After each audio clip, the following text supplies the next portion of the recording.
창세기 22장 1절부터 19절까지의 말씀 보도록 하겠습니다.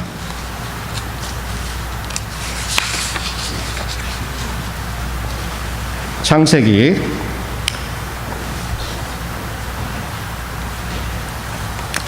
22장 1절부터 19절까지의 말씀입니다.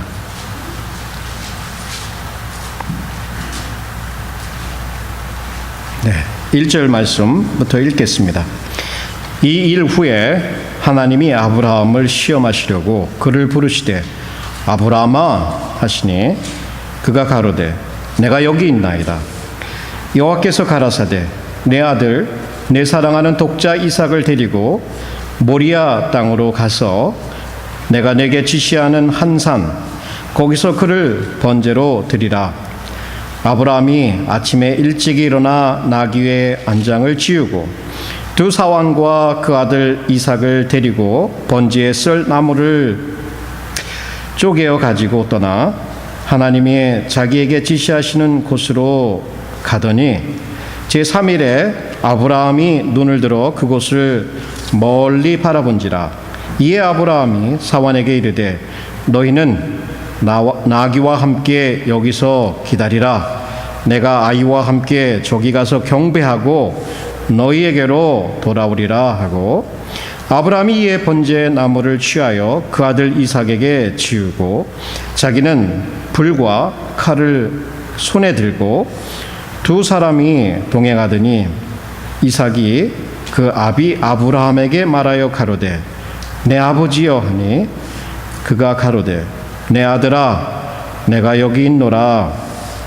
이삭이 가로되 불과 나무는 있거니와 번제할 어린 양은 어디 있나이까. 아브라함이 가로되 아들아 번제할 어린 양은 하나님이 자기를 위하여 친히 준비하시리라 하고 두 사람이 함께 나아가서 하나님이 그에게 지시하신 곳에 이른지라. 이에 아브라함이 그곳에 단을 쌓고 나무를 버려놓고 그 아들 이삭을 결박하여 단 위에 놓고 손을 내밀어 칼을 잡고 그 아들을 잡으려 하더니 여호와의 사자가 하늘로부터 그를 불러 가라사대 아브라함아 아브라함아 하시는지라. 아브라함이 가로되 내가 여기 있나이다 하매 사자가 가라사대 그 아이에게 내 손을 대지 말라. 아무 일도 그에게 하지 말라. 네가 네 아들 내 독자라도 내게 아끼지 아니하였으니 내가 이제야 네가 하나님을 경외하는 줄을 아노라. 아브라함이 눈을 들어 살펴본즉 한 수양이 뒤에 있는데 뿔이 수풀에 걸렸는지라. 아브라함이 가서 그 수양을 가져다가 아들을 대신하여 번제를 드렸더라. 아브라함이 그 땅 이름을 여호와 이레라 하였으므로 오늘까지 사람들이 이르기를 여호와의 산에서 준비되리라 하더라. 여호와의 사자가 하늘에서부터 두 번째 아브라함을 불러 가라사대 여호와께서 이르시기를 내가 나를 가리켜 맹세하노니 내가 이같이 행하여 내 아들 내 독자를 아끼지 아니하였은즉 내가 내게 큰 복을 주고 내 시로 크게 성하여 하늘의 별과 같고 바닷가의 모래와 같게 하리니 내 시가 그 대적의 문을 얻으리라. 또 내 시로 말미암아 천하 만민이 복을 얻으리니 이는 내가 나의 말을 준행하였음이니라 하셨다 하니라. 이에 아브라함이 그 사환에게로 돌아와서 함께 떠나 브엘세바에 이르러 거기 거하였더라. 아멘. 예, 기도하겠습니다. 우리가 익숙히 알고 있는 하나님의 말씀입니다. 아브라함의 생애 가운데 어떻게 보면 가장 잘 알려지는 하나님의 말씀을 읽었습니다. 오늘 이것을 통해서 주님은 분명히 우리에게 말씀하실 것입니다. 들을 수 있는 귀와 깨달을 수 있는 마음과 실천할 수 있는 몸을 허락하여 주옵소서. 주님께 영광이 돌아가기를 간절히 소원합니다. 예수님의 이름으로 기도합니다. 아멘. 제가 잘 아는 목사님 있습니다. 이 목사님은 예배에 대해서 상당히 강조를 많이 하시는 한 분 중에 하나입니다. 이분은 저에게 이런 에피소드를 한번 나누었습니다. 전에 섬기던 교회에서 그래도 유명하고 큰 교회였습니다. 그 교회에서 이제 사람들을 부흥회로 초대를 하고 또 음악회도 열고 또 때로는 유명한 그 성가단 혹은 뭐 이렇게 choir 같은 그런 사람들을 청빙을 해서 이제 같이 예배를 이제 드렸다고 합니다. 근데 한 번은 음악을 잘하는 이런 choir를 이렇게 모셔서 예배를 드리는데 이분은 이제 생각하기를 이 사람들이 왔으니까 우리하고 같이 처음부터 끝까지 예배를 드릴 걸로 기대를 하고 있었습니다. 근데 예배를 드리는 것이 아니라 뭐 예배는 시작되었는데 오지도 않다가 거의 부랴부랴 자기네 이렇게 앞에 나가서 찬양할 시간 그때 바르게 들어와서 찬양을 아주 멋지게 하고 그 다음 같이 앉아서 예배를 드리는 것이 아니라 후다닥 나가서 다른 교회로 가더라라고 하는 얘기를 했습니다. 물론 거기에 대한 또 사례비도 받고 떠나갔다. 이런 얘기를 하면서 하나님을 예배하는 곳에 하나님을 찬양하기 위해서 왔으면 그 찬양을 통해서 하나님을 높이고 함께 은혜를 나누기를 기대했는데 마치 공연하는 사람들처럼 초대받았으니까 급하게 와서 자기의 시간 딱 마치고 사례비 받고 다른 교회로 떠나가더라. 자, 그러면서 이 하나님의 교회가 예배하는 일을 그렇게 할 수 있는가? 그렇게 해서는 절대로 안 된다는 것을 함께 나눈 적이 있었습니다. 여러분, 오늘 여기에 함께 저희들 예배하고 있죠. 얼마나 귀한 자리인지요. 그러나 여러분 단순히 이곳에 앉아 있다라고 하기 때문에 여러분이 하나님을 진정으로 예배하고 있다라고 단정하지는 마십시오. 예배의 중요한 것은 어떻게 어떠한 마음의 자세로 예배를 하고 있는가가 중요합니다. 오늘날은 교회와 교회 사이에 전쟁이 벌어지고 있습니다. 소위 말해서 예배 전쟁입니다. 전통을 따라서 전통주의 교회에서는 그렇게 예배를 합니다. 음악도 전통적이고 파이프 오르겐 있고 웅장하고 거룩하고 고요하게 예배를 드리는 한 부류의 교회들이 있습니다. 또 다른 데는 활발하고 활기가 있고 벙벙 뛰면서 예배를 드리는 그러한 부류의 교회들도 있습니다. 저는 여기서 전통식이냐 현대식이냐 뭐 이런 걸 가지고 어떤 것이 옳으냐 그르냐를 따지는 게 아니에요. 전통식의 교회든지 혹은 현대식의 교회의 예배를 드리든지 중요한 것은 이 두 부류의 교회에 꼭 빠져서는 안 되는 것들을 여러분과 함께 나누려고 하는 것입니다. 그것은 바로 예배에 대한 바른 이해, 예배에 대한 바른 신학을 오늘 이 본문 말씀을 통해서 배우고자 하는 것이죠. 이 말씀이 어떻게 예배하고 관련될까라고 여러분 벌써 의문을 가지실지 모릅니다. 전체적인 문맥을 보게 되면 아브라함의 생애에 있어서 가장 하이라이트가 되는 부분에 가장 클라이막스가 되는 부분에 우리는 와 있습니다. 그리고 그는 하나님 앞에서 시험을 받고 있습니다. 그러나 자신은 시험을 받고 있는지 모릅니다.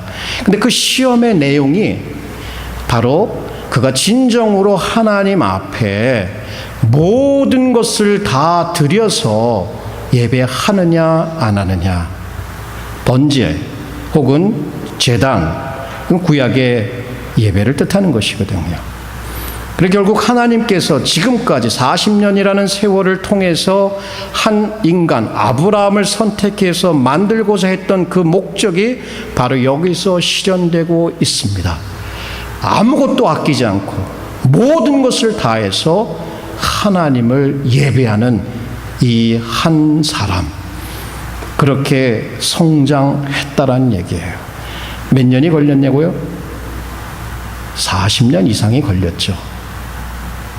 아들 이삭을 얻기까지 25년이 걸렸고 아들 이삭이 최소한 15세 이상의 청소년이 돼 있다고 치면 40년의 신앙 여정을 통해서 아브라함은 수많은 고난을 겪었고 신앙이 한참 위에 있을 때도 있었고 저 바닥에 내려갈 때도 있었고 여러 가지 시험과 고난을 거치고서 이 마지막 시험에서 하나님을 참으로 예배하는 자로 발견되고 있단 말이에요. 자, 오늘 우리가 생각해야 될 것은 저와 여러분이 우리의 가진 모든 것을 통해서 하나님을 예배해야 한다는 것을 바로 오늘 본문을 통해서 배우고 있습니다. 어떻게 예배해야 될까? 어떻게 예배하는 것이 참된 예배일까? 좋은 음악, 훌륭한 말씀의 프리칭, 나이스한 사람들과 함께 좋은 환경에서 예배드리는 이런 것들보다 다 좋은 것입니다. 그것보다 더 핵심적인 것은 우리의 가진 모든 것을 통해서 하나님을 예배해야 한다라고 하는 그 주제를 우리가 가슴에 일단 품고 어떻게 예배할 것인가를 한번 살펴보도록 하겠습니다. 첫 번째는 우리의 최선을, 저와 여러분의 최선을 하나님께 드림으로 하나님을 예배하라는 것입니다. 자, 우리의 삶의 형편이 어떻든지, 우리의 삶의 지위 고하가 어떻든지, 어떠한 일을 겪고 있든지 살아계신 하나님께 우리가 마땅히 반응해야 할 것이 있다면 그것은 예배입니다. 여기에 등장하는 예배라고 하는 말 혹은 경배라고 하는 히브리 말, 이것은 땅으로 완전히 엎드러지는 것을 뜻합니다. 코를 땅에 대고 확 엎드려. 그 자세에서 보여주는 것은 하나님은 주인이시고 우리는 그분의 종들이고 그분 앞에 마땅히 존경과 경외를 표해야 된다는 것을 경배라고 하는 곳에서, 예배라고 하는 말에서 찾아보게 됩니다. 예배는 가장 존귀하신 분에게 우리 자신을 드리는 것입니다. 자, 아브라함, 그의 삶을 통해서, 그의 신앙 여정을 통해서 여러 곳을 지나면서 제단을 쌓는 삶을 살았습니다. 그는 예배자였습니다. 22장 전에 21장 마지막 부분에도 보면 아비멜렉이라고 하는 이웃과의 관계에서 어려움이 생겼을 때 그것을 잘 해결하고 난 후에 단을 쌓고 Everlasting God, 영원하신 하나님을, 그분의 이름을 부른 장면이 등장을 합니다. 그리고 다시 우리는 22장으로 오면서 거기에 감당할 수 없는, 기대치 않았던 시험을 받게 되는데 그 시험을 받는 당사자는 시험을 받고 있다는 사실을 모릅니다. 저와 여러분은 알고 있죠. 그러나 아브라함은 정작 자신이 시험을 받고 있다는 사실도 모르고 시험을 치고 있었던 것이죠. 그 시험의 목적은 정말 아브라함의 마음에 있는 그 믿음이 어떤 것이었는가, 어느 정도까지 하나님을 순종할 수 있는가, 진정 그가 하나님을 참으로 예배하는 자인가를 하나님은 궁금해 하셨다고 할 수가 있습니다. 네, 여기에 아브라함이 드린 것이 무엇이었느냐가 관심사예요. 하나님이 요구하신 것은 아브라함, 내 목숨을 가지고 나와라도 아니에요. 어떻게 보면 자기의 목숨을 요구하셨으면 그래도 수월하게 드릴 수 있을지도 몰라요. 근데 자기 목숨보다도 더 귀한 25년이 지난 후에 받은 약속의 아들이었던 이삭을 하나님께서 요구한단 말이에요. 근데 그냥 너 예배할 때 네 아들 좀 데리고 와서 나를 같이 예배했으면 좋겠다, 이런 차원이 아니죠. 하나님이 요구하신 것은 내가 사랑하는 내 독자 이삭을 내가 지시하는 산 모리아로 가서 각을 떠서, 그를 죽여서 각을 떠서 그를 불에 살라서 나에게 드려라. 하나님이 진정으로 그를 죽이기를 원했을까? 아니겠지요. 우리는 알지요. 그거 하나님이 진정 이삭을 달라고 한 것일까요? 그것도 아니겠죠. 물론 이제 후에 우리가 보면 이스라엘 백성들에게 첫 장자, 동물이든 사람이든 하나님께 속하였다고 해서 그들을 구속할 것을 명령하셨지만, 하나님께서 여기서 보기를 원했던 것은 그 이삭을 통해서 아브라함이 진정 그가 가장 귀하게 여기는, 가장 그의 삶 가운데 최선이라고 할 수 있는 것조차도 하나님 앞에 드려서 예배하는가를 하나님은 관심 있어 했단 말입니다. 여러분, 오늘 예배에 나오셨을 때 여러분은 과거 이스라엘 백성들에 비유한다면 이제 동물들에게 머리를 번제물에게 올리고 여러분의 죄를 그에게 전가시키고 번제를 통해서 죽여서 불에 태워서 드리는 그런 예배를 드렸을 것입니다. 오늘은 그렇게 하지 않으셔도 돼요. 예수께서 이미 우리를 위한 희생 제물이 되셨기 때문에. 그러나 중요한 원칙은 여전합니다. 하나님 앞에 드리는 것, 저와 자신을 드리는다는 얘기예요. 드려도 뭘 드리냐? 우리의 최선을 드린다는 얘기예요. 자, 이것이 예배에 바른 빠져서는 안 되는 신학입니다. 자, 이것을 이 원칙에 비추어서 우리의 예배가 어떤가를 한번 진단해 보십시다. 여러분, 무엇을 드릴까? 예배 가운데 오셔서, 물론 우리가 정해놓은 시간이지만 아무런 기대도 없이 바쁘게 부다닥 뛰어와서 땀 흘리고 앉아서 이러한 것보다는 미리 마음에 깊이 하나님을 묵상하고 준비하면서 오늘은 하나님께 내가 내 자신을 어떻게 드릴까? 여러분의 복장 하나하나, 여러분의 마음가짐 하나하나, 이런 모든 것들이 바로 이 원칙을 따라서 하나님 앞에 우리 자신을 산제사로 드리는 그것이 예배다. 오늘은 예배 가운데 무엇을 받을까? 무엇을 느낄까가 아니라 어떻게 우리 자신을 어떤 최선의 것을 하나님 앞에 드릴까를 고민하는 사람이 바로 참된 예배자이라는 말이에요. 우리의 삶에 남아있는 부스러기, 없어도 되는 거, 이런 걸 가지고 나와서 하나님 앞에 드리는 거 아니에요. 번제라고 하는 그 자체는 온전한 헌신이에요. 이 complete devotion, complete dedication, 나는 온전히 하나님의 것입니다라는 것을 표현하는 것이 번제이거든요. 그런데 어떻게 우리가 남아있는 것, 찌꺼기, 남아있는 시간, 남아있는 조금의 돈, 이런 걸 가지고 하나님 앞에 드릴까요? 여러분, 우리는 태어날 때부터 무엇인가를 경배하게끔 태어났습니다. 여러분이 살아계신 하나님을 경배하지 않으면 여러분 분명히 다른 것을 경배할 것입니다. 오늘 세상 사람들 무엇을 경배하는지 보십시오. celebrities, 돈, 차, 자기 자신들 피하라고 마약, 부도덕한 생활, 이런 것들을 경배하면서 거기에 빠져 있습니다. 우상 숭배죠.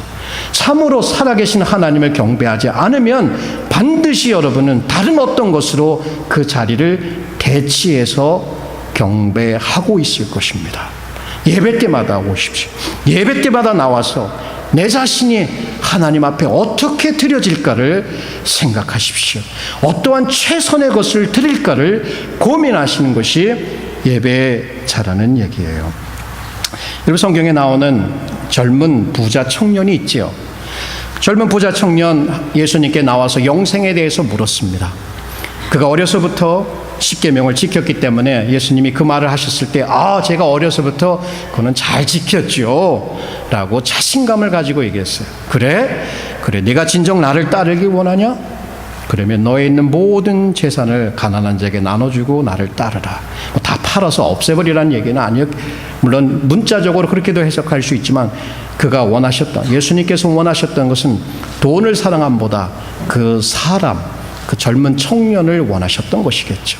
하나님께서 여기서 원하신 것은 바로 아브라함, 그 사람을 원하셨던 거예요.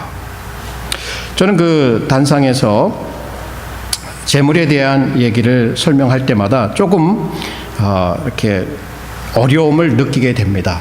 돈은 우리의 생계 이슈이기 때문에 저에게도 필요하고 여러분에게도 필요하고 아주 중요한 것입니다. 열심히 일하기 때문에 굉장히 중요한 것이죠.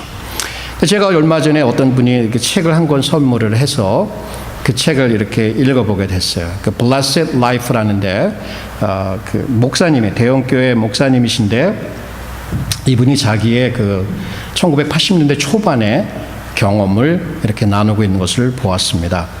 1980년대 초반에 그는 영 이벤젤리스트로서 이곳저곳 교회에서 초청을 받으면 가서 말씀을 전하는 분이었어요.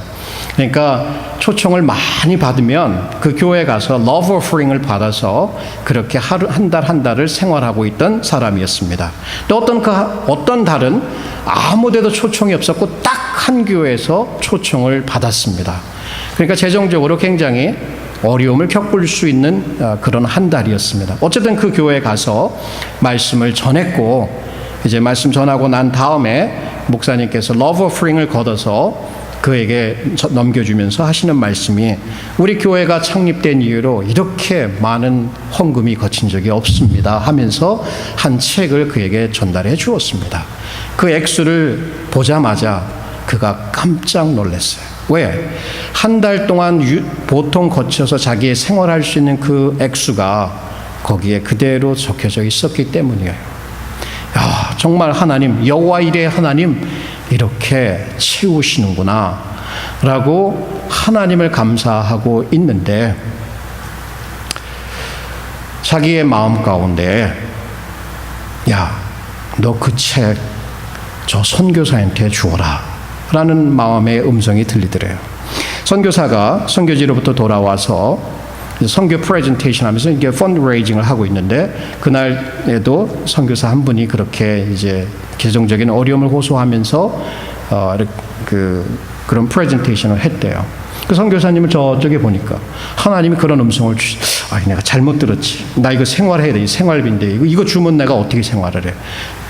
잘못 들었겠어. 근데 하나님께서 다시 마음에 그 책 그 선교사에게 주어라 그러더래요. 그래서 그렇지 뭐 순종해야지 하면서 책에다가 인도스를 해서 이거 저쪽에 써가지고 인도스 하면서 그 책을 아무도 못 보게 몰래 선교사한테 가서 이렇게 전해준 거예요.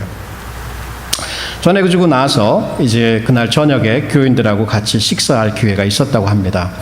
근데 식사를 하는데 어떤 한 중년의 한 분이 그 목사님에게 이러더래요. 오늘 그 체크 받았는데 그 체크에 얼마짜리 책입니까? 이렇게 좀 물어보더래요. 굉장히 루드한 질문이잖아요. 누가 그런 걸 물어봐요. 얼마 받았냐고. 그러니까 속으로 뭐 이런 사람이 다 있나 이런 생각을 하면서 800불이라고 이렇게 얘기를 했대요. 그럼 그 책 좀 봅시다 그러더래요. 그 책을 보자 그러니까 지금 줬는데 어떻게 자기는 누구한테도 이 책을 선교사에게 줬다고 말하지 않으려고 그래서 그 책 좀 봅시다 그래서 제 아내가 갖고 있다. 그럼 그 아내한테 가서 가지고 오라고 그러더래요. 그래서 이제 아내한테 가는 신용을 하면서 아내한테 이렇게 이제 귓속말로 뭐라고 해서 다시 와서 하는 얘기가 그 아내가 그 차 안에다 저 밖에 있는 차에다 놓았다고 그러네요. 그러니까 그러면 밖에 나가서 그 차에서 그 책을 가지고 오라고 자기한테 그렇게 요구를 하더래요. 뭐 이런 사람이 다 있나. 마음에 좀 그렇대요. 그래도 어떻게 할까 그러다가 그 책을 가져오라고 탁 그러더니 하는 말이 당신은 그 책이 없습니다. 당신은 그 책을 선교사에게 주었습니다 라고 얘기를 하더래요. 깜짝 놀라면서 그럼 어떻게 알았나. 하나님께서 당신을 오늘 시험하신 것은 그것을 다 그 이웃에게 줄 수 있는가, 당신의 마음을 돈을 더 사랑하는가 아니면 그 필요한 이웃에게 줄 수 있는가를 그것을 시험했던 것입니다 하면서 자기의 다른 책을 하나를 써서 그에게 주더래요. 그래서 그 책을 받아보니까 자기가 받은 액수의 10배가 되는 금액이 거기에 적혀 있더래요. 괜찮죠? 여러분 책 써서 넣으시고 10배를 받으면 그분의 포인트는 그게 아니죠. 10배를 받자고 그걸 드리라는 얘기가 아니죠. 정말 하나님께 순종하고 그것을 드릴 수 있는가를 하나님은 보셨던 거예요. 여러분 예배 때 오시면 제물, 특별히 헌금 시간이 있습니다. 우리 11조도 하고 감사 헌금도 하고, 저희 교회는 뭐 헌금에 대한 거의 강조도 없고 설교도 없지만 중요한 것은 나머지 부스러기, 없어도 되는 거, 찌꺼기 이런 거 가지고 하나님 앞에 말은 그렇게 안 하지만 실제 따지고 보면 그렇게 하나님을 예배하고 드린다면 안 되겠지요. 그렇죠? 여러분의 최선은 무엇일까요? 여러분 자신입니다. 여러분의 시간을 드리고 여러분의 마음을 드리고 그것을 하나님 앞에 드리도록 하는 것이 예배다. Contemporary church든 Traditional church이든 어떠한 뮤직 스타일이든 오셔서 하나님 앞에 드리는 겁니다. 자신을 드리는 거예요. 그것도 최선을 드리는 것이 예배다라는 것을 여러분 평생을 통해서 예배하시면서 기억하십시오. 다른 거로 판단하지 마시고 여러분을 드리고 있는가, 최선을 드리고 있는가를 생각하실 때 그것이 참된 예배다라고 기억하실 필요가 있습니다. 자, 이 부분까지는 그래도 괜찮아요. 입술로 고백할 수 있어요. 눈물 흘리면서 하나님 앞에 고백할 수 있어요. 그러나 많은 경우에 우리의 고백, 우리의 마음 헌신한다라고 하는 고백이 그저 말에서 끝나는 경우가 있습니다. 그러므로 예배할 때 다시 두 번째는 말씀을 순종함으로 하나님을 예배하라. 하나님의 말씀을 순종함으로 하나님을 예배하라는 얘기예요. 우리의 최선을 하나님 앞에 드리는 것 예배의 행위죠. 더불어서 하나님의 말씀을 순종하는 그 자체가 하나님을 예배하는 것이라는 얘기예요. 아들 이삭을 드리라. 하나님이 뺏으려고 했겠어요? 아니지요. 그것을 통해서 그 마음을 보기를 원하셨던 것이겠죠. 그러면 이 시험에서, 이 명령에서 아브라함이 그렇게 할 정도로 그렇게 radical obedience를 할 수 있겠느냐는 질문을 던져보게 되잖아요. 자, 그 질문을 던질 때 아브라함은 했어요. 답을 알아요. 근데 저와 여러분에게 던져야 되는 거예요. 그게 제 아들을, 여러분의 자식을, 여러분 자신을 하나님 앞에 들여서 번제로 떠서 불을 태워서 완전히 하나님 앞에 드리라 라고 했을 때에 순종할 수 있겠느냐는 얘기예요. 순종이 예배라는 얘기예요. 그런데 불순종은 뭐냐는 얘기예요. 불순종은 하나님보다 내가 더 잘하는 거고, 불순종은 하나님 뜻이 싫은 거고, 불순종은 내가 하나님의 자리에 올라가는 거잖아요. 그것이 아담의 불순종이었잖아요. 오늘날 마찬가지예요. 우리가 불순종한다는 것은 다른 것을 예배하는 것이 아니라 우리 자신을 예배하는 거예요. self-worship. Disobedience is a form of self-worship. Obedience is an act of worship. 아브라함 순종하는 것을 볼 수 있습니다.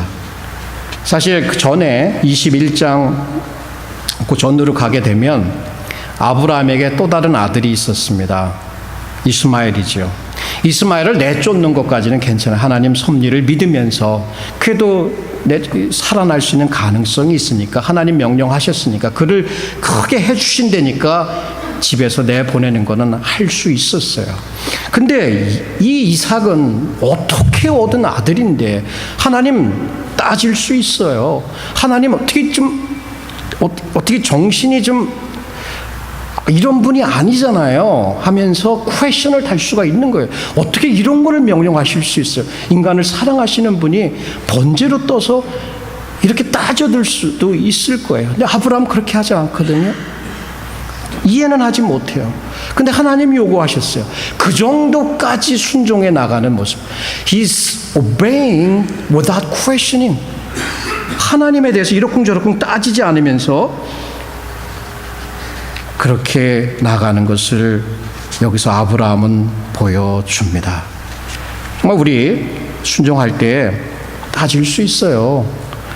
이것저것 하나님 제가 어떤 상태이신지 아시잖아요. 제 마음 아시잖아요. 그러면서 많은 것으로 정당화할 수 있습니다. 그래요. 그렇게 하고 살아요, 우리는. 그래서 순종하지 못해요.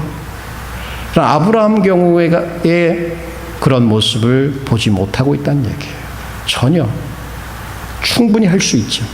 당신이 말씀하셨잖아요. 이 아들을 통해서 내 씨앗이 퍼질 거라고 말씀하셨어요. 이 아들을 원하시면 어떡합니까? 다시 한번 내가 잘못 들었나? 이렇게 생각할 수도 있었을 것이에요.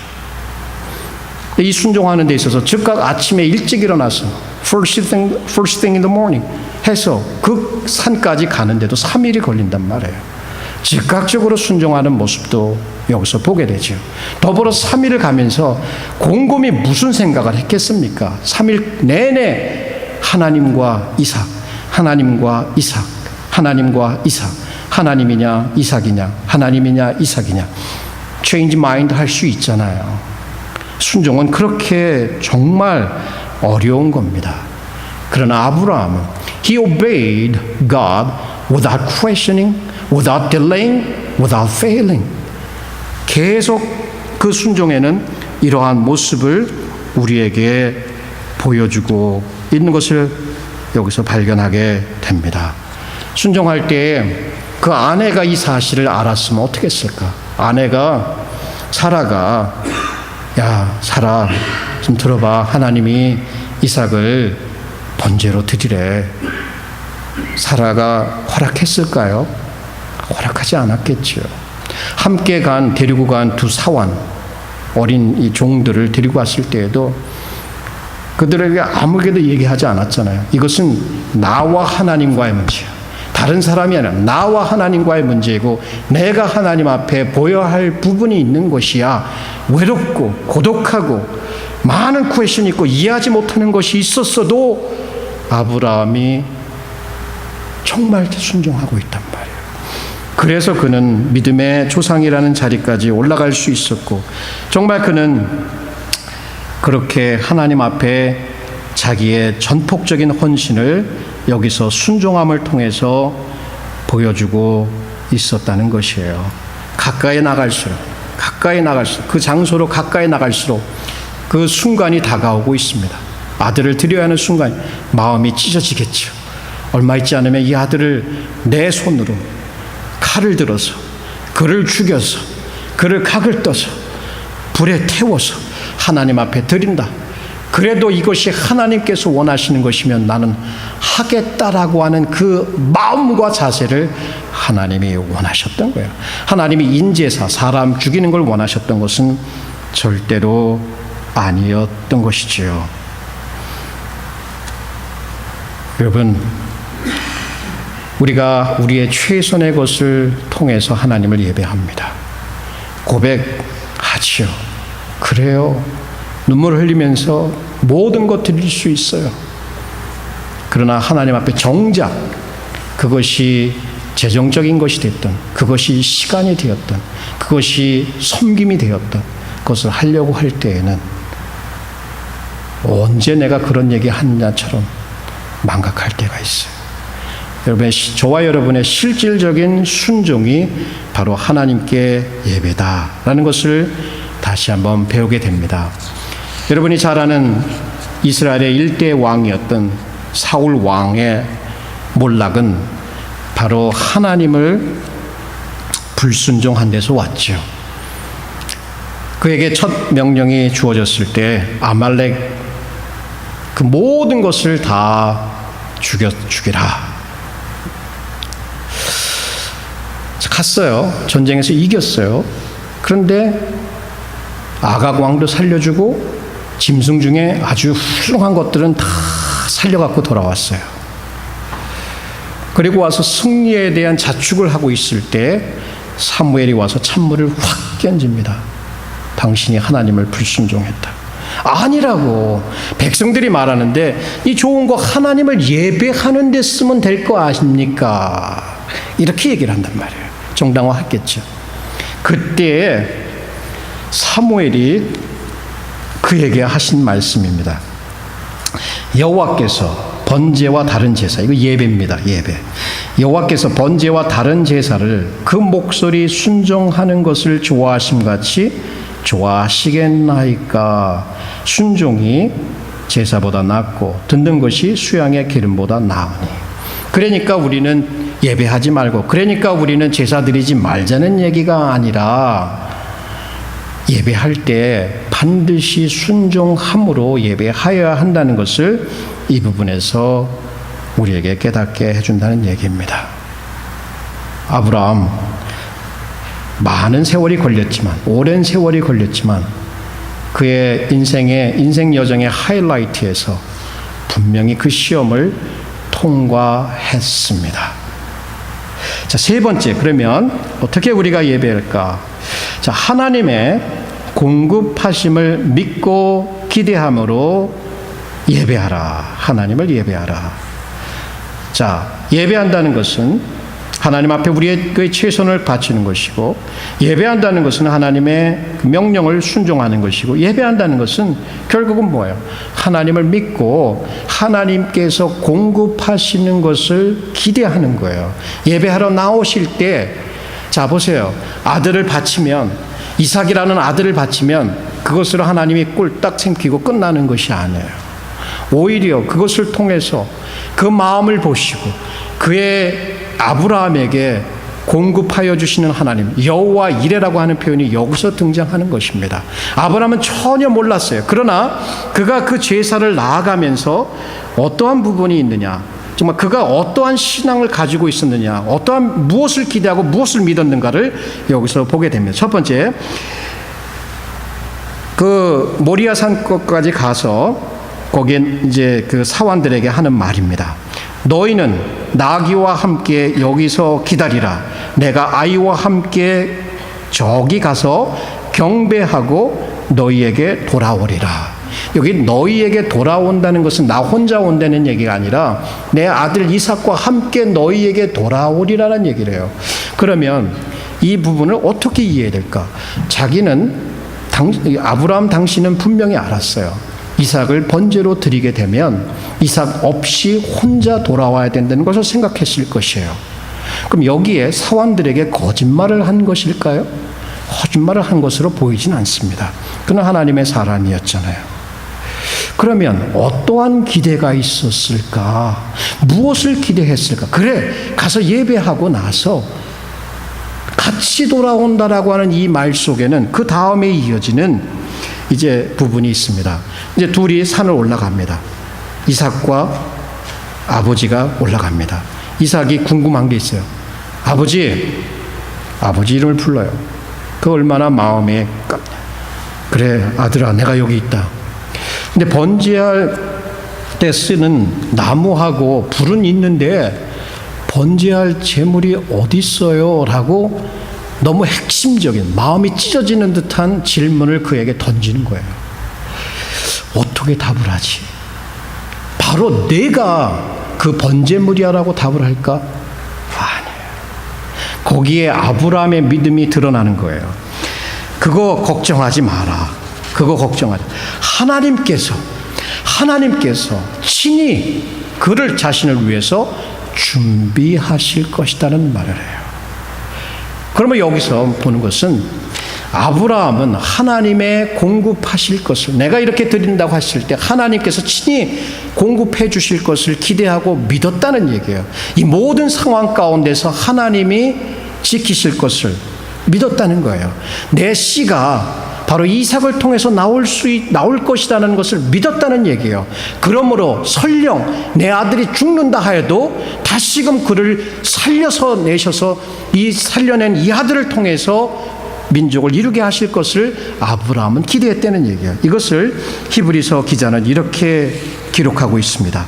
아브라함은 시험 받을 때 믿음으로 이삭을 드렸으니 저는 약속을 받은 자로 돼 그 독생자를 드렸느니라. 저에게 이미 말씀하시기를 내 자손이라 칭할 자는 이삭이라 말미암으리라 하셨으니 저가 하나님이 능히 죽은 자 가운데서 다시 살리실 줄을 생각하신지라. 비유컨대 죽은 자 가운데서 도로 받은 것이니라. 설령 죽는다 할지라도 하나님께서 그를 다시 살려내실 것이다라고 하는 그 믿음이 그에게 있었다는 얘기예요. 바로 이것이 우리에게 필요합니다. 하나님 앞에 여러분 자신을 드리면 여러분은 여러분 자신을 돌려받게 됩니다. 하나님께 어떤 것을 돌려드렸든지 그것을 공급해 주시고 돌려받게 됩니다. 자, 그것이 무엇이 되든 하나님은 분명히 예비하십니다. 자신의 영광을 위해서 예배하기에 필요한 것들을 하나님께서는 우리에게 공급해 주신다라고 하는 그 믿음이 우리에게 필요한 것입니다. 그러면서 아까도 여기에 말씀하셨던 이삭이 질문했을 때 아브라함이 답했던 아들아 번제할 어린 양은 하나님이 자기를 위하여 친히 준비하시려는 이 말씀 속에서 아브라함의 믿음은 어떤 것이었냐면 어떠한 상황 가운데서도 어떠한 문제와 시험 가운데서도 그 문제의 해결점은 내게 있지 않고 하나님께서 하실 것이다. 하나님께서 하실 것이다라는 기대와 믿음을 잃지 않았다는 얘기예요. 여러분 예배 가운데 나오시면서 무엇을 기대하십니까? 하나님을 기대하십시오. 하나님이 하실 것을 기대하십시오. 아, 내가 어떻게 할까? 내가 이렇게 하면 내가 어떻게 이런 일이 생길 텐데 이런 거 생각하지 마시고 하나님께서 반드시 해 주실 것이다라는 것을 기대하시고 나오셔야 돼요. 아무런 기대도 없이 하나님에 대한 아무런 기대 없이 나오시는 것은 믿음의 자세가 아닙니다. 사실 저는 참 믿음이 참 작습니다. 제가 왜 작다라고 생각하냐면 하나님께 실컷 기대했는데 기대한 거하고는 딴 일이 생겨버려요. 그러니까 하나님 앞에 실망 안 하려고 하나님 앞에 실망하면 또 불평하니까 그래서 기대하지 않는 그러한 때도 있습니다. 그것이 믿음이 아니다라는 것을 저 자신은 참 잘 알고 있습니다. 하나님은 분명히 말씀하신 대로 우리 문제의 해결점을 가지고 문제의 열쇠를 쥐고 계시며 해결해 주십니다. 여호와 이레 하나님께서 공급하여 주신다라고 하는 것이 바로 아브라함의 믿음이었고 또 이 경험을 통해서 그는 그러한 하나님 기억했죠. 여호와 이레의 하나님을 기억했던 것입니다. 자, 우린 지금까지 하나님께 최선을 드리는 것이 예배다. 하나님을 순종함으로 예배한다. 세 번째는 하나님을 믿고 그의 공급하심을 기대하는 것이 예배다. 그럼 네 번째는 무엇이냐면 하나님의 재확증된 약속을 받음으로 예배하라.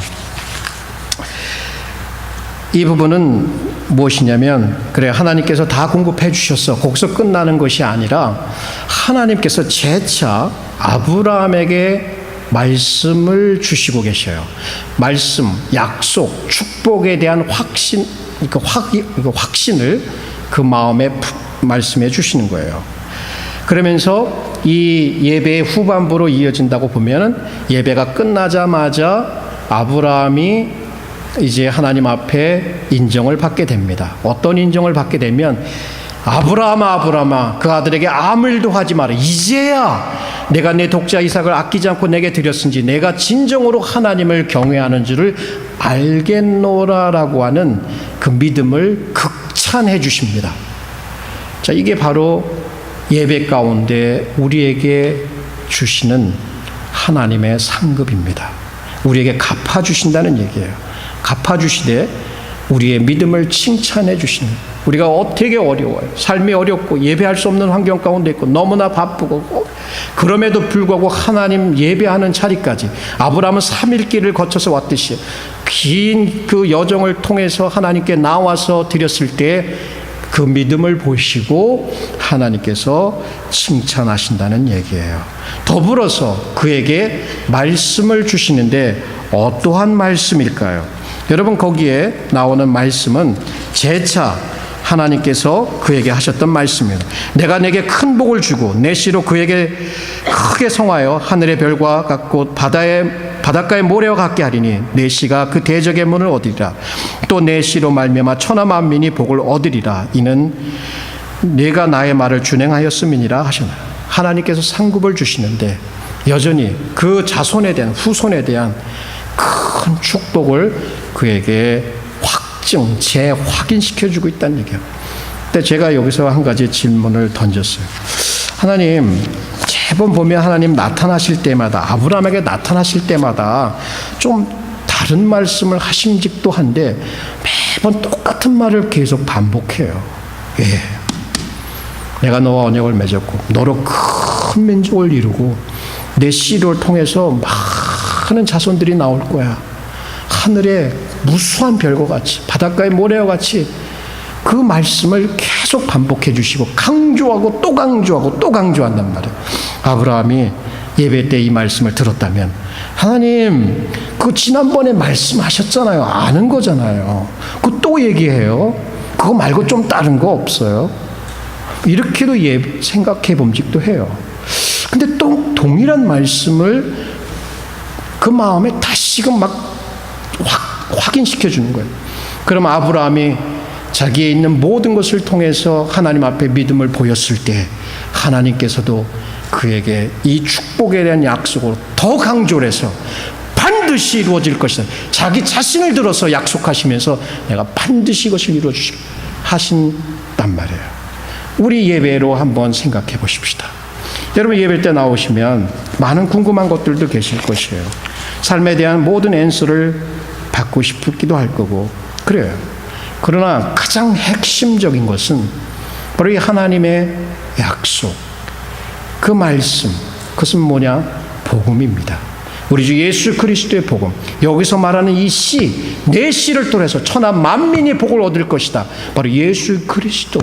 그 복음이 거듭 매번 강조되어서 설명되고 있는 이유는 무엇일까요? 그것이 가장 우리에게 필요한 것이고 그것에 대한 확신을 가지라고, 그것을 믿으라고.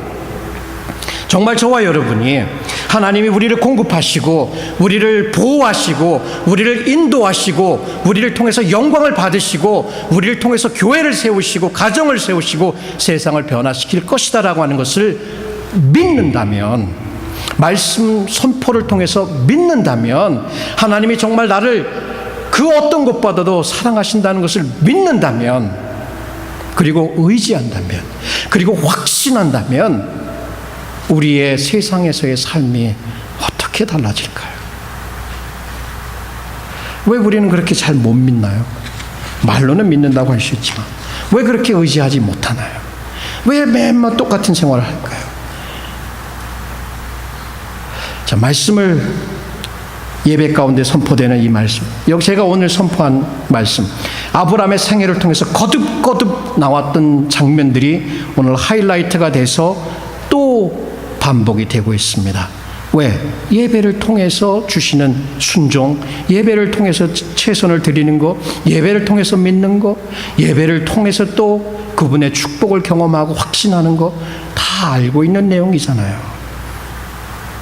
자, 하나님께서 천사를 통해서 아브라함의 그 말씀을 주셨을 때 이제 아브라함의 남은 생애를 통해서 그 말씀을 가지고 의지하고 살았단 말이에요. 그 생애에 자식이 얼마나 더 많이 봤습니까? 많이 봤어요? 아니잖아요. 이제 점차적으로 구약의 역사를 통해서 그 자손들이 얼마나 많아질지를 보여주지만 그 생애 당대에는 그게 이루어지지 않았어요. 우리 천국 가는 그때까지 예배할 때마다 그리스도의 복음, 그리스도의 그 사랑, 그리스도의 그 십자가, 그 죽음과 부활하심, 그분이 우리와 세상 끝날까지 함께 하신다는 이 약속을 다시금 재확인시켜 주는 거예요. 이것을 확신시켜 주는 거예요. 근데 지난번에 또 얘기했잖아요. 아는 거잖아요.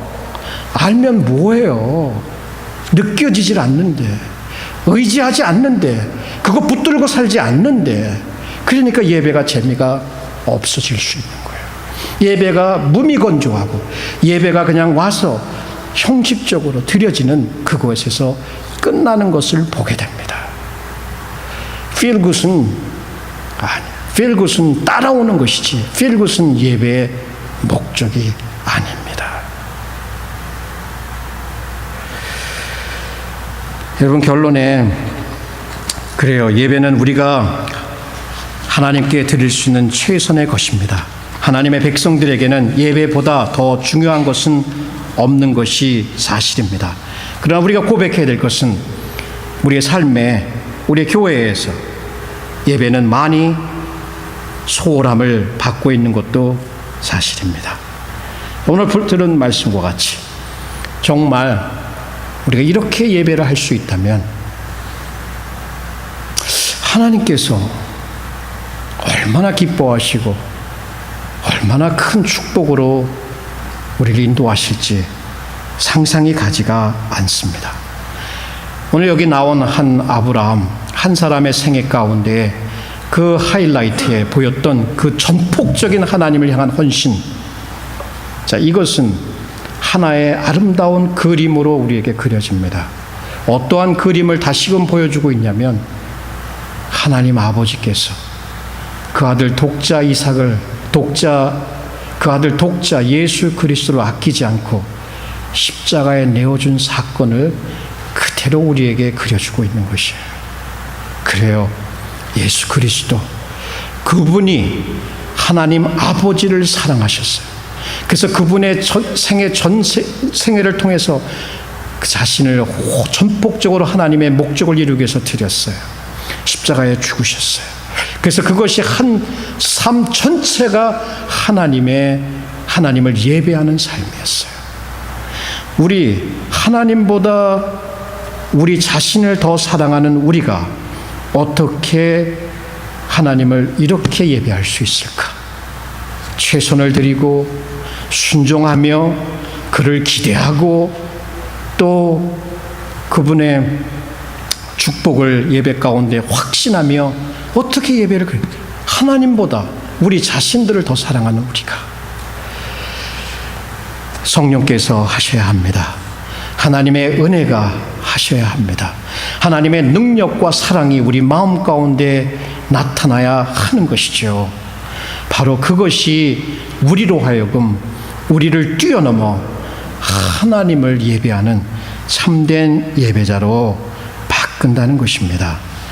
예수 그리스도께서 자신을 들여서 우리를 용서하시고 우리를 하나님의 자녀로 삼으셨고 이제는 우리는 하나님의 참된 예배자로서 동일하게 그분의 능력과 은혜를 의지해서 그 길을 가야 합니다. 여러분, 오늘 예배를 마치시고 나가시면서 바로 오늘 이 약속의 한 말씀을 여러분에게 던져주시며 예배를 마치도록 하겠습니다. 자기의 아들을 아끼지 아니하시고 우리 모든 사람을 위하여 내어주신 이가 어찌 그 아들과 함께 모든 것을 우리에게 은사로 주지 아니하시겠느냐. 삶의 환경이 어떠한 환경 가운데 있을지라도 이 약속을 저와 여러분이, 우리 교우들이, 우리 모든 하나님의 백성들이 굳세게 믿고 우리의 최선으로 하나님을 예배하며 그분을 기대하고 그분의 말씀을 따르고 나아간다면 분명히 거기에는 큰 변화들이 우리의 삶에 나타나기 시작할 것입니다. 참된 예배자, 하나님께서 찾고 계십니다. 저와 여러분이 그러한 자로 하나님께 발견되기를 기도합니다. 기도하시겠습니다. 예, 오늘 말씀을 들었죠.